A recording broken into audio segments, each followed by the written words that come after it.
French बीच एक मुकम्मल तफरीही साहिल है जो कि कराची शहर से तकरीबन 30 किलोमीटर दूर हॉक्स बे और पैराडाइज पॉइंट के रास्ते के दरमियान वाक़ है। फ्रेंच बीच साहिल एक छोटा सा माही गिरों का गांव है जिसे हाजी अली गोट भी कहा जाता है। मकामी लोगों के मुताबिक ये ख्याल किया जाता है कि कुछ फ्रांसीसी अफराद ने काफी अरसा कब्ल साहिल की मादूम होने वाली खूबसूरती की वजह से इसकी सैर की थी, जिसके बाद इस हिस्से को फ्रांसीसी साहिल समुद्र का नाम दिया गया था। फ्रेंच बीच बहरा अरब के शफाफ नीले रंग के पानी के साहिल और सफेद रेत के लिए मशहूर है। ये बीच मसरूफ तरीन बीचेस में से एक है।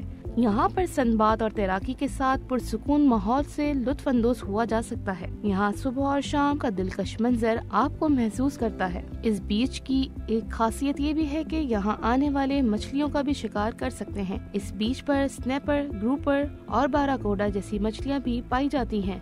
बीच के पुरसुकून माहौल में आप कई आउटडोर खेल भी खेल सकते हैं। यहाँ आने वाले अपने साथ खाने पीने का सामान भी लाते हैं और पूरा दिन यहाँ गुजारते हैं। बीच को मकामी हुकाम के जरिए महफूज किया गया है और इसका अमला खुश मिजाज और मददगार है। साहिल समुद्र पर अक्सर दिन भर सकाफती मौसीकी चलती रहती है। अगर बात की जाए मौसम की तो यहाँ पर साहिली हवाएं रवा दवा रहती हैं, जिससे मौसम खुशगवार रहता है। फ्रेंच बीच पर मौजूद दीगर तफरीही सरगर्मियों में सर्फिंग, तैराकी, वॉलीबॉल, कश्ती रानी, पतंगबाजी शामिल है। ये तमाम सरगर्मियाँ साहिल समुद्र पर आने वाले हर उम्र के फर्द के लिए एक दिलचस्पी का बाइस हैं। यहाँ आने वाले यहाँ के माहौल से लुत्फ अंदोज होते हैं और कैमरे में इसकी खूबसूरती और यादें कैद कर लेते हैं।